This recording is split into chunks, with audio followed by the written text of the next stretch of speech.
इस लेक्चर में forum for decarbonisation of transport sector के रिगार्डिंग डिस्कस करेंगे। पहले मतलब बताओ कि कार्बोनाइजेशन का क्या मतलब होता है। कार्बोनाइजेशन का मतलब है कि कार्बन का लेवल बढ़ना, यानी कि इन्वायरमेंट में ग्रीन हाउस गैस ज़्यादा रिलीज होंगी। जैसे भाई साहब ट्रांसपोर्ट सेक्टर का क्या मतलब है, ट्रांसपोर्ट सेक्टर मतलब कार, गाड़ियाँ, व्हीकल, लारी, ट्रक वगैरह, इनसे धुआं निकलता है, पॉल्यूशन निकलता है, बहुत सारा कार्बन इमिशन होता है और ग्रीन हाउस गैस का लेवल बढ़ जाएगा तो क्या होगा, ग्रीन हाउस गैस बढ़ेंगी तो पॉल्यूशन बढ़ेगा, यानी कि इन्वायरमेंट गर्म हो जाएगा, यानी कि ग्लोबल वार्मिंग हो जाएगी। तो ये सब कुछ होता है इससे। इसको ही डीकार्बनाइजेशन का मतलब क्या है, कार्बन का लेवल घटाना, रिड्यूस करना, यानी कि ट्रांसपोर्ट सेक्टर से जो भी कार्बन इमिशन होता है, ग्रीन हाउस गैस इमिशन होता है, उसको रोकना। इसके लिए एक फोरम बैठा है, ये जॉइंटली, फोरम का मतलब है मीटिंग हुई है जॉइंटली। किस किस की जॉइंटली का मतलब है, दो ऑर्गेनाइजेशन बैठी हैं जिनकी मीटिंग हुई है। एक है नीति आयोग, और किसके साथ मीटिंग की है, वर्ल्ड रिसोर्सेज इंस्टीट्यूट इंडिया। पहले ये जानो वर्ल्ड रिसोर्सेज इंस्टीट्यूट है क्या। देखो भाई साहब, ये 1982 में बना था, एक इंस्टीट्यूट है, नॉन प्रॉफिट ऑर्गेनाइजेशन है। नॉन प्रॉफिट ऑर्गेनाइजेशन मतलब इसका काम लाभ कमाना नहीं है। जितने भी वर्ल्ड में नेचुरल रिसोर्सेज हैं, यानी कि प्राकृतिक संसाधन, पेड़ पौधे, मिनरल्स वगैरह कुछ भी हैं, इनको नुकसान ना पहुंचे, इनको कंजर्व करने के लिए बनाया गया था। और इसका हेडक्वार्टर कहाँ पे है, वाशिंगटन डीसी। वाशिंगटन डीसी देखो, अमेरिका की, यूएस की कैपिटल है वाशिंगटन डीसी, राजधानी, अमेरिका की राजधानी, वहां पे इसका हेडक्वार्टर है। और इसके रीजनल ऑफिस हैं। ऐसे ही इंडिया में भी एक ऑफिस है, उसका नाम है वर्ल्ड रिसोर्स इंस्टीट्यूट, पीछे इंडिया लगा दिया है। तो इसकी मीटिंग हुई नीति आयोग के साथ। तो ये वर्ल्ड रिसोर्स इंस्टीट्यूट हमने जान लिया, independent charity, legally register as a India resources trust की तरह रजिस्टर है इंडिया में। और ये इन्वायरमेंटली साउंड और सोशली इक्विटेबल डेवलपमेंट करने के लिए काम करता है। और नीति आयोग क्या आप सब लोग जानते हो, ये एडवाइजरी थिंक टैंक है गवर्नमेंट के लिए। पहले, इससे पहले प्लानिंग कमीशन बना हुआ था, प्लानिंग कमीशन को रिप्लेस किया 1 जनवरी 2015 को इस नीति आयोग को बना के। और इसके चेयरमैन होते हैं, अध्यक्ष खुद प्राइम मिनिस्टर होते हैं। तो इन दोनों की मीटिंग हुई है, एक फोरम हुआ है। तो इसके बारे में जानते हैं अभी, फोरम के बारे में। देखो ये फोरम है पार्ट किसका, एक NDCTIA है, nationally determined contribution transport initiative for Asia. Asia के लिए एक ये इनिशिएटिव चलाया गया था, ये प्रोजेक्ट चलाया गया था कि एशिया में जितना भी जो कार्बन इमिशन होता है उसको कम करने के लिए खुद नेशन खुद अपना टारगेट रखेंगे कि कितना इमिशन कम करेंगे। उसी का पार्ट है ये फोरम, ये प्रोजेक्ट। और ये किस पे फोकस करता है, ये स्ट्रेटजी बनाता है कि इफेक्टिव पॉलिसी और फॉर्मुलेशन करता है कि मल्टी स्टेक होल्डर जो प्लेटफॉर्म है उनको यूज करके, कि जो ट्रांसपोर्ट के कारण, जो ट्रांसपोर्ट सेक्टर है उनके कारण, यानी कि कार, गाड़ियां से जो व्हीकल से इमिशन होता है कार्बन का, इनके कारण जो भी पॉल्यूशन होता है इसको डीकार्बोनाइज करना है। इसका मेन मकसद ये है इस फोरम का जो अभी हुआ है। और ये NDC यानी कि nationally determined contribution transport initiative for Asia, ये क्या है भाई साहब, ये था जॉइंट प्रोग्राम था 7 ऑर्गेनाइजेशन का। 7 ऑर्गेनाइजेशन, 7 संस्था थी जिनका ये ऑर्गेनाइजेशन, ये इनका प्रोग्राम था। वो कहाँ कहाँ से, चाइना, इंडिया और वियतनाम, इन कंट्री से, 3 कंट्री की 7 ऑर्गेनाइजेशन थी जिन्होंने मिलके ये जॉइंट प्रोग्राम बनाया। और इसका टारगेट क्या था, इसका टारगेट भी यही था कि ट्रांसपोर्ट सेक्टर से जो भी कार्बन इमिशन होता है उसको डीकार्बोनाइज करना है अपनी रेस्पेक्टिव कंट्रीज में, यानी कि चाइना चाइना में कम करेगा, इंडिया इंडिया में कम करेगा, वियतनाम वियतनाम में कम करेगा। और ये प्रोजेक्ट जो था NDCTIA, ये भी एक पार्ट था, ये पार्ट था जर्मनी का एक प्रोजेक्ट था, इंटरनेशनल क्लाइमेट इनिशिएटिव, इसका पार्ट था ये NDCTIA। अब समझो, ये जो इंटरनेशनल क्लाइमेट इनिशिएटिव है इसका पार्ट था ये NDCTIA। NDCTIA का पार्ट है ये फोरम जो अभी हो रहा है डीकार्बोनाइजेशन करने के लिए, समझ गए। अब जो ये था IKI यानी कि इंटरनेशनल क्लाइमेट इनिशिएटिव, ये जर्मनी का एक क्लाइमेट फाइनेंसिंग और फंडिंग कमिटमेंट था कि जर्मनी ने ये एक प्रोग्राम बनाया था कि हम क्लाइमेट को संरक्षण करने के लिए कुछ फंड देंगे ताकि ये जो कार्बन इमिशन है इसको रिड्यूस किया जा सके। और जर्मनी का ये जो IKI है, ये इंटरनेशनल क्लाइमेट इनिशिएटिव, ये पार्ट था CBD का। CBD क्या है, कन्वेंशन ऑन बायोलॉजिकल डाइवर्सिटी। ये क्या है, कन्वेंशन ऑन बायोलॉजिकल डाइवर्सिटी। देखो इसके लिए स्पेशल लेक्चर बनाया हुआ है, इन्वायरमेंट की प्लेलिस्ट में जाकर देख सकते हो, जहाँ पे सिंपल CSC लिखी है वहाँ क्लिक करो, उस पे जाओ प्लेलिस्ट में, प्लेलिस्ट में इन्वायरमेंट की प्लेलिस्ट में जाओ, वहाँ पे लेक्चर मिल जाएगा।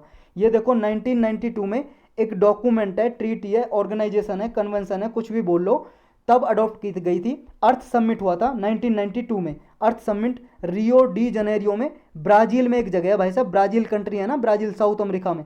रियो डी जनेरियो एक प्लेस है, वहाँ पे एक मीटिंग हुई थी, कन्वेंशन। वहाँ पे ये एग्रीमेंट बाइंडिंग एग्रीमेंट है, ये समझौता बाध्यकारी है, जो भी साइन करता है, इंडिया ने भी साइन किया हुआ है। जो भी बायोलॉजिकल डाइवर्सिटी है, पेड़ पौधे, इस बायोडाइवर्सिटी को बचाने के लिए लाया गया था कन्वेंशन। पूरा डिटेल में जानना तो वहाँ पे जाना आप प्लेलिस्ट में, इन्वायरमेंट की प्लेलिस्ट में जाकर देखना, लेक्चर 10-12 मिनट का होगा। तो ये कन्वेंशन ऑफ बायोलॉजिकल डाइवर्सिटी का पार्ट था ये IKI, इंटरनेशनल क्लाइमेट इनिशिएटिव, इसका पार्ट था NDCTIA, और इसी का पार्ट है ये फोरम जो अभी हो रहा है।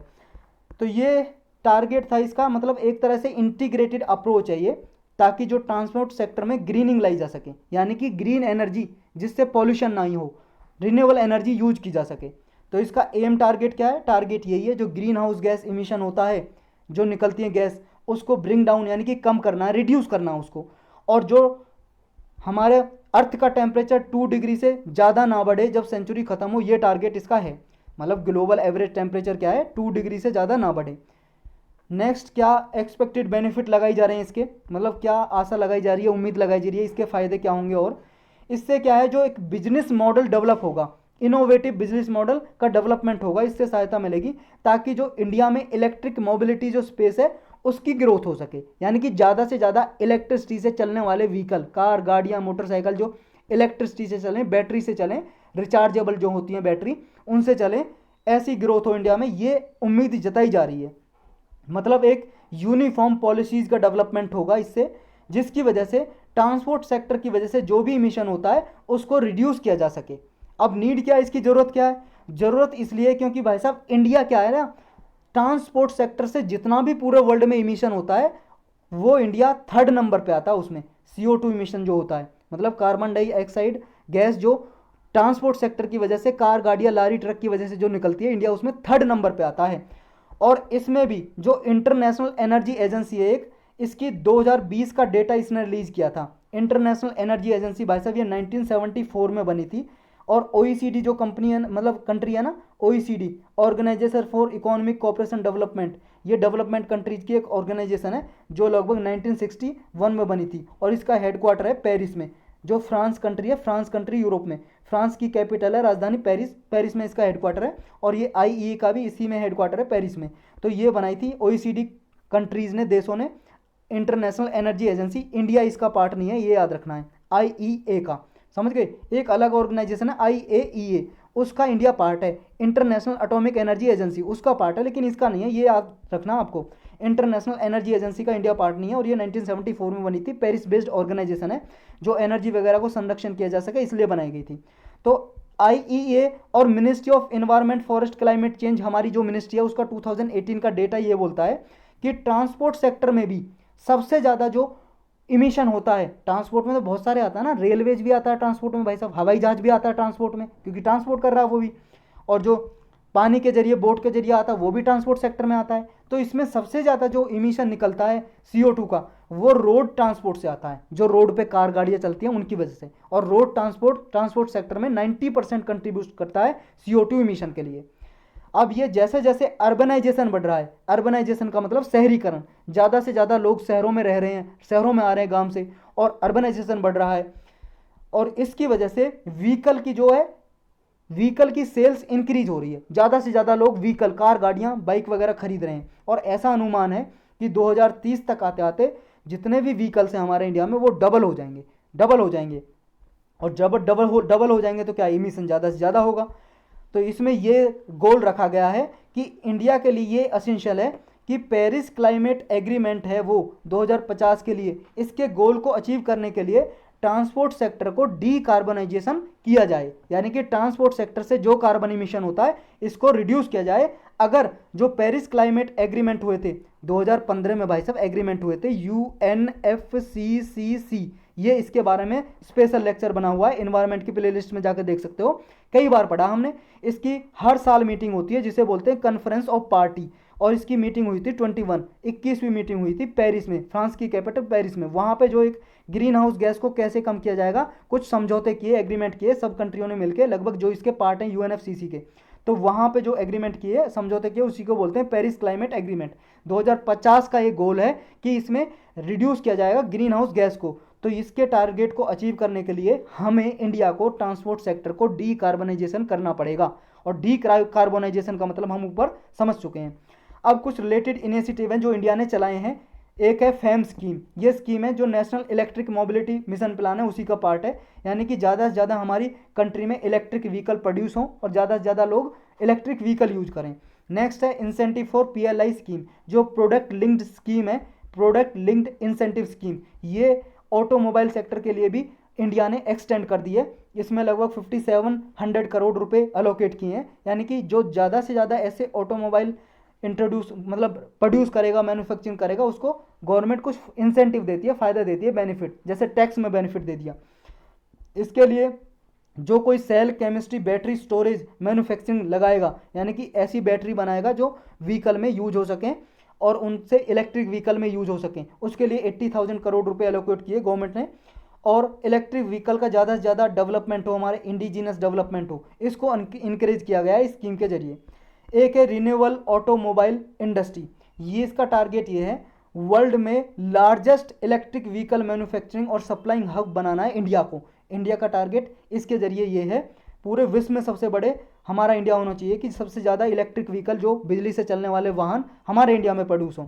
नेक्स्ट इसका टारगेट है कि जो बैटरी इलेक्ट्रिक व्हीकल हैं और फ्यूल सेल व्हीकल टेक्नोलॉजी है, इसको डेवलप करना, ताकि 2050 आते आते जो फॉसिल फ्यूल से चलने वाले व्हीकल हैं, फॉसिल फ्यूल हो गए जैसे पेट्रोल, डीजल, इनसे जो व्हीकल चलते हैं ये बिल्कुल ख़त्म कर दें और इनकी जगह पे इलेक्ट्रिक से चलने वाले व्हीकल आ जाएं। अब वे फॉरवर्ड में और सोल्यूशन क्या हो सकता है, वे फॉरवर्ड का मतलब और सोल्यूशन क्या हो सकता है। देखो, एक तो इंटीग्रेटेड अप्रोच यानी कि होलिस्टिक अप्रोच अपनाने की ज़रूरत है, कि ज़्यादा से ज़्यादा क्या है, वॉकिंग प्रमोट करो। ऐसा नहीं है 500 मीटर की दूरी पे जा रहे हैं तब भी बाइक लेके जा रहे हैं, गाड़ी लेके जा रहे हैं, तो वॉकिंग को प्रमोट करो, साइकिलिंग को प्रमोट करो, 1-2 किलोमीटर के लिए साइकिलिंग यूज करो। पब्लिक ट्रांसपोर्ट को ज़्यादा से ज़्यादा प्रमोट करो, जो बस वगैरह है उनको लोग यूज करें, ऐसा नहीं हो एक आदमी एक गाड़ी लेके जा रहा है अलग अलग। तो पब्लिक ट्रांसपोर्ट को यूज़ करेंगे तो भाई साहब ये इमिशन थोड़ा कम हो जाएगा। और ज़्यादा से ज़्यादा मोटर व्हीकल हैं जो इलेक्ट्रिफिकेशन करो उनका, यानी कि इलेक्ट्रिसिटी से चलने वाले, बिजली से चलने वाले व्हीकल यूज करें।